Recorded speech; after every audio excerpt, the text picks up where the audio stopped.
प्रिय मित्रों, सादर नमस्कार। आप सबका मेरे YouTube channel nature environment blog में स्वागत है। साथियों, जैसा कि आप सब जानते हैं कि मेरा चैनल प्रकृति और पर्यावरण से जुड़ा हुआ है और मैं उसी से संबंधित महत्वपूर्ण जानकारियां लेकर के आप सबके सामने उपस्थित होता हूं अपने चैनल और वीडियो के माध्यम से। तो मित्रों, आज बहुत ही महत्वपूर्ण विषय लेकर के आया हूँ आप सबके सामने।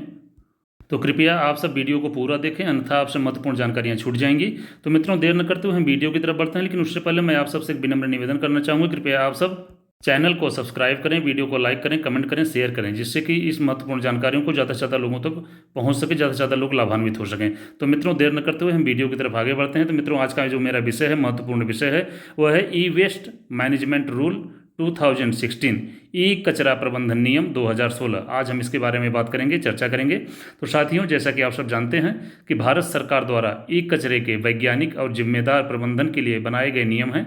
इलेक्ट्रॉनिक और इलेक्ट्रिकल उपकरणों के बढ़ते उपयोग के साथ साथ इसके निपटान से होने वाले पर्यावरणीय और स्वास्थ्य खतरों को नियंत्रित करने के उद्देश्य से ये नियम लागू किए गए हैं। साथियों, यह नियम पर्यावरण संरक्षण अधिनियम 1986 के तहत बनाए गए हैं। साथियों, हम इसके बारे में बात करेंगे कि ई कचरा क्या है। तो साथियों, आइए जानते हैं कि ई कचरा, ई वेस्ट, उन इलेक्ट्रॉनिक और इलेक्ट्रिकल उपकरणों को कहा जाता है जो उपयोग के बाद बेकार हो जाते हैं। इनमें computer, mobile phone, battery, TV, fridge, washing machine आदि शामिल होते हैं। साथियों, ई कचरा प्रबंधन नियम 2016 की मुख्य विशेषताएं, आइए हम इस पर चर्चा करते हैं। विस्तारित निर्माता उत्तरदायित्व, इसके बारे में बात करते हैं। निर्माताओं, प्रोड्यूसर पर यह जिम्मेदारी है कि वे अपने उत्पादों के उपयोग के बाद उत्पन्न ई कचरे को वापस एकत्र करें और उसका उचित प्रबंधन सुनिश्चित करें। साथियों, जैसा कि आप सब जानते हैं कि उत्पादकों को अपने ई कचरे के संग्रह और निपटान के लिए कलेक्शन सेंटर या रिटर्न सिस्टम स्थापित करना होगा। साथियों, कलेक्शन मैकेनिज्म, निर्माता, आयातक और वितरक ई कचरा संग्रह केंद्र स्थापित करेंगे। उपभोक्ता पुराने उपकरण वापस कर सकते हैं। रिसाइकल्स के लिए अनिवार्य है कि वे केवल प्रमाणित और अधिकृत केंद्रों से ही ई कचरा एकत्र करें।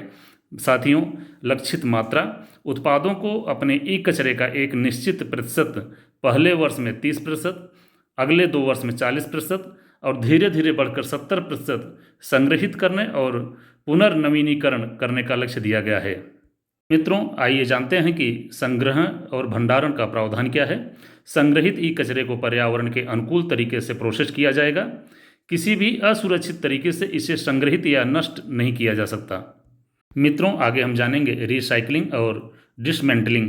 केवल अधिकृत रिसाइकलिंग कंपनियों को ई कचरे के पुनर्चक्रण और प्रसंस्करण की अनुमति है।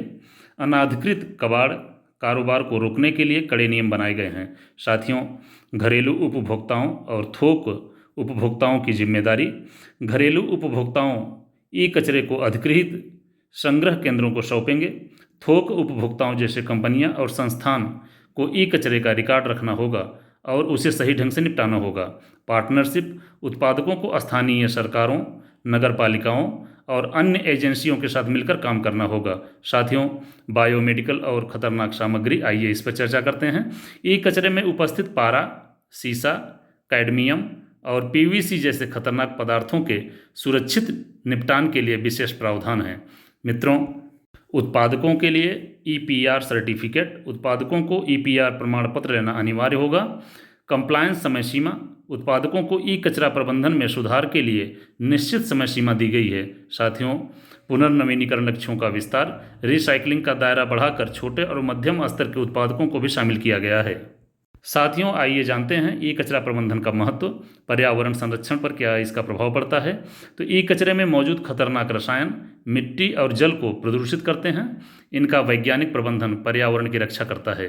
साथियों, स्वास्थ्य और सुरक्षा, असुरक्षित तरीके से ई कचरे का निपटान मानव स्वास्थ्य के लिए खतरनाक होता है। साथियों, पुनर्नवीनीकरण और संसाधन उपयोग, आइए इस पर बात करते हैं। ई कचरे के मूल्यवान धातुओं जैसे सोना, चांदी, तांबा को पुनः प्राप्त किया जा सकता है, जिससे प्राकृतिक संसाधनों पर दबाव कम होता है।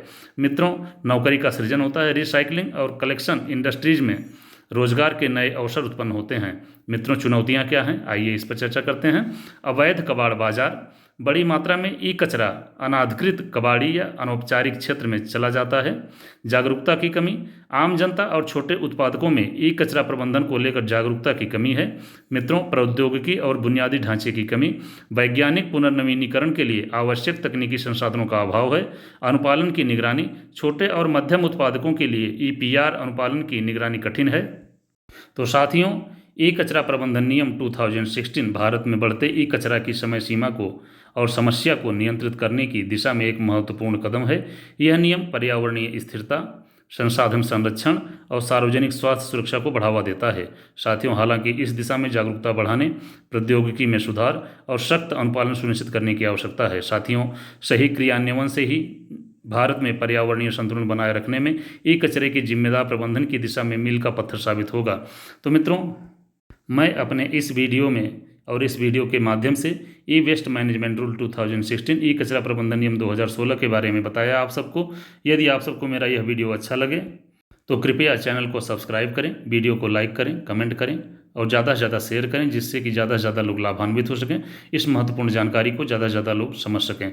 तो मित्रों, मेरा आप सबसे एक विनम्र निवेदन है, कृपया आप सब देश हित, राष्ट्र हित तथा विश्व हित में अपना अधिक से अधिक समय दें, मूल्यवान समय दें और ज़्यादा से ज़्यादा वृक्षारोपण करें, जिससे कि हम अपने देश को प्रदूषण मुक्त, कचरा मुक्त और अपने पर्यावरण को स्वच्छ रख सकें, जिससे कि हम अपने आने वाले कल को, आने वाले भविष्य को सुरक्षित रख सकें। तो साथियों, मैं इसी पर अपने वीडियो को समाप्त करता हूँ। जय हिंद, जय भारत।